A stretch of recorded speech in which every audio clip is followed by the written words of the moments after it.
তুমি না তওবা করেছিলে? তুমি না শুধুমাত্র আল্লাহর জন্য সবকিছু ছেড়ে দিয়েছিলে? বুঝতে পেরেছিলে কোথায় তোমার আসল ঠিকানা? ভুলে গেছ? আবার কোন পাপ তোমায় গ্রাস করে নিল? তুমি তো সেই যে নিজের পাপের প্রতি অনুতপ্ত হয়ে সিজদায় পড়ে অঝরে কেঁদেছিলে।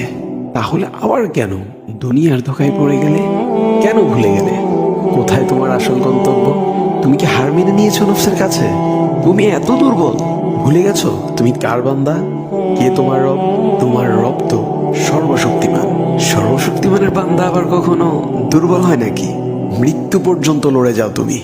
শয়তানকে দেখিয়ে দাও তোমার ইমানের পাওয়ার। শয়তানের ধোকায় পড়ে অনেক পাপ করে ফেলেছ, তাই নিরাশ হয়ে গেছো তুমি, তাই না? তুমি কি জানো না তোমার রব কতটা মহান? তিনি তো তোমাকে ক্ষমা করার জন্য অপেক্ষা করছেন। তাই ফিরে আসো সেই রবের দুয়ারে, যার দুয়ার কখনো বন্ধ হয় না।